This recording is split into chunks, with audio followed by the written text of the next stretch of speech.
बिस्मिल्लाहिर्रहमानिर्रहीम। मेरा नाम इफ्तिखार अहमद अंसारी है और आप देख रहे हैं इस वक्त मेरा यूट्यूब चैनल कराची की आवाज़। मेरे तमाम देखने वालों का बहुत बहुत शुक्रिया। मेरे चैनल को सब्सक्राइब करें और बेल आइकन दबाएं ताकि आपको हराने वाली वीडियो का पता चले।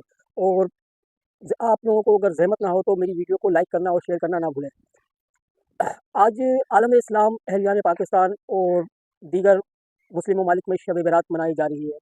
बिलखुसूस पाकिस्तान, इंडिया, बांग्लादेश, एशिया के ख़त्े में शब बरात मनाने का रवाज है। इसके अलावा दूसरी जो अरब इमारात वगैरह है, इसके अंदर शब बरात वगैरह जैसी चीज़ें कोई ज़्यादा कॉन्सेप्ट पे या ज़्यादा कोई ख़ास वो एहतमाम नहीं किया जाता और ना ही कोई इतनी ज़्यादा इसको अहमियत दी जाती है। तो मैं इस वक्त मुखातिब भी पाकिस्तान के लोगों से हूँ। अहलियान पाकिस्तान शब बरात मना रही है अपने गुनाहों की और अपने अजीज़ वफ़ाक़ जो दुनिया से चले गए उनकी मग़फ़िरत के लिए दुआ गो हैं। अल्लाह तबारक व तआला जो दुनिया से अहले मुसलमान, अहले ईमान दुनिया से तशरीफ़ ले गए, जो दुनिया से चले गए, उन सब की मग़फ़िरत फ़रमा। बिलख़ुसूस मेरे दादा दादी और मेरी वालदा की मग़फ़िरत फ़रमा। अल्लाह तबारक व तआला मेरे दादा दादी और मेरी वालदा के सगीरा कबीरा गुनाहों को माफ़ फ़रमाए, आमीन। आप लोगों से भी दरख्वास्त है मेरे दादा दादी और मेरी वालदा के लिए दुआए खैर करें। और अब मैं लोगों को तवज्जो दिलाना चाहता हूँ, अगर माफ़ी मांगनी है तो हमें माफ़ी मांगनी चाहिए इस वक्त फ़लस्तीन के मुसलमानों से। फ़लस्तीन में उन माँओं, बहनों, बेटियों, बुज़ुर्गों से माफ़ी मांगनी चाहिए जिनके बच्चे फ़लस्तीन में शहीद हो गए, जो इसराइल की मिज़ाइलों का निशाना बन गए। हमें उन लोगों से माफ़ी मांगनी चाहिए। हमें फ़लस्तीन के मुसलमानों से माफ़ी मांगनी चाहिए। हमें फ़लस्तीन की उन माँओं से माफ़ी मांगनी चाहिए जिनके बच्चे शहीद हो गए। फ़लस्तीन की उन बहनों से माफ़ी मांगनी चाहिए जिनके शौहर दुनिया से चले गए और वो बेवा हो गई। हमें फ़लस्तीन के उन लोगों से माफ़ी मांगनी चाहिए, उन बच्चों से माफ़ी मांगनी चाहिए जिनके माँ-बाप को शहीद कर दिया गया और वो यतीम हो गए। हमें फ़लस्तीन की उन माँओं, बहनों, बेटियों से माफ़ी मांगनी चाहिए जनाबे वाला। हमें इस वक्त सही मानों में फ़लस्तीन के साथ खड़ा होना था। हमें फ़लस्तीन के शाना बशाना खड़ा होना था। हमें फ़लस्तीन के मुसलमान के दुख दर्द में उनके साथ खड़ा होना था। मैं इंतहाई अफ़सोस के साथ कहना चाहता हूँ कि इस वक्त फ़लस्तीन के अंदर जो हो रहा है, गज़ा जो एक तो फ़लस्तीन का शहर है, वो मुकम्मल तौर पे तबाह हो चुका है जनाबे वाला। फ़लस्तीन जहाँ पर फ़लस्तीन के हज़ारों मुसलमान शहीद हो गए, गज़ा के अंदर हज़ारों मुसलमानों को शहीद कर दिया गया। अस्पतालों में, स्कूलों में, कॉलेजों में, मस्जिदों में मिज़ाइल का धमाका, मिज़ाइल मारा गया और मुसलमानों को शहीद किया गया।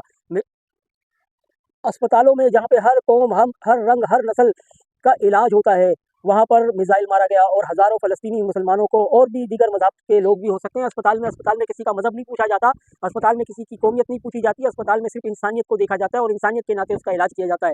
तो जनाबे वाला फ़लस्तीन में अस्पतालों के अंदर भी मिज़ाइल मारा गया और इसराइल की तरफ से मिज़ाइल दागे गए और हज़ारों फ़लस्तीन वहाँ भी शहीद हुए।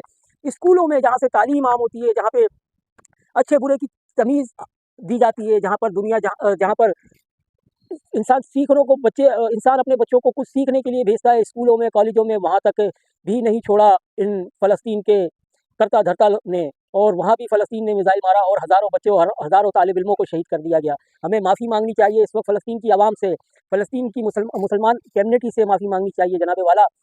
फ़लस्तीन का फ्लैग लेकर आप दुनिया के किसी भी इवेंट के अंदर जा सकते हैं। फ़लस्तीन वो वाहिद मुल्क है जिसका फ्लैग लेकर आप दुनिया के किसी भी मुल्क के इवेंट में जा सकते हैं सिवाय इसराइल के। लेकिन आज बदकिस्मती से ये देखा गया कि पाकिस्तान के पीएसएल में भी फ़लस्तीन का झंडा नहीं लहराने नहीं दिया गया। फ़लस्तीन के झंडे को ले जाने की इजाज़त नहीं रही। पाकिस्तान, ये मैं मुल्क पाकिस्तान की बात कर रहा हूँ, वही पाकिस्तान जिसके बानी कायद-ए-आज़म मोहम्मद अली जिन्ना थे, जिन्होंने दो टोक अल्फाज में कहा, पाकिस्तान जब तक कायम व दायम है, इसराइल को बतौर मुल्क कभी तस्लीम नहीं करेगा। आज उसी कायद-ए-आज़म के पाकिस्तान में फ़लस्तीन का झंडा ले जाने की इजाज़त नहीं है जनाबे वाला।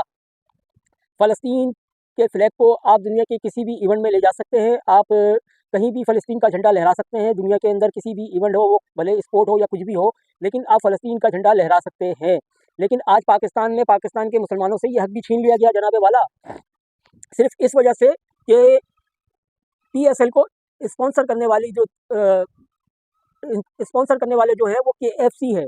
केएफसी ने बड़ी रकम अदा की इस इवेंट के लिए, पीएसएल के लिए, और केएफसी की शायद ये शर्त थी कि फ़लस्तीन का झंडा नहीं लहराया जाएगा, तो उसी की वजह से शायद हो सकता है ये झंडा नहीं लहराने दिया गया। लेकिन सोचने की बात ये है, काबिल गौर ये है कि केएफसी के अलावा भी पाकिस्तान के भी कई ऐसे इदारे हो सकते थे जो इसको स्पॉन्सर करते, और शायद हो सकता था कि फ़लस्तीन का झंडा लहराने पे पाबंदी ना होती। तो ये बात, अगर आप लोग वाक़ई चाहते हैं फ़लस्तीन की आवाम से माफ़ी मांगना, फ़लस्तीन के साथ अगर आप खड़े हैं, फ़लस्तीन की हिमायत करना चाहते हैं, कुछ नहीं तो कुछ नहीं, इस वीडियो को शेयर करके फ़लस्तीन की हिमायत का इज़हार करें। क्योंकि कहा जाता है, अगर ज़ुल्म के ख़िलाफ़ आवाज़ नहीं उठा सकते तो कम से कम उसको बुरा ज़रूर कहो। अगर आप बुरा कहने की भी हिम्मत नहीं रखते, आप खड़े हैं, फ़लस्तीन की हिमायत करना चाहते हैं, कुछ नहीं तो कुछ नहीं, इस वीडियो को शेयर करके फ़लस्तीन की हिमायत का इज़हार करें। क्योंकि कहा जाता है, अगर जुल्म के ख़िलाफ़ आवाज़ नहीं उठा सकते तो कम से कम उसको बुरा ज़रूर कहो। अगर आप बुरा कहने की भी हिम्मत नहीं रखते तो इस वीडियो को शेयर करना ना भूलें। अगर आप बुरा कहने की हिम्मत नहीं रखते तो कम से कम इस वीडियो को ज़रूर शेयर करें और फ़लस्तीनी भाइयों से इज़हार यकजहती करें। अपना बहुत ज़्यादा ख़्याल रखिएगा। मैं आप लोगों से इजाज़त चाहता हूँ। इन दुआओं के साथ अल्लाह हम सबका हामी और नासिर हो। अल्लाह तबारक व तआला मुझे और आपको हमेशा हमेशा अपनी हिफ्ज़ व अमान में रखे।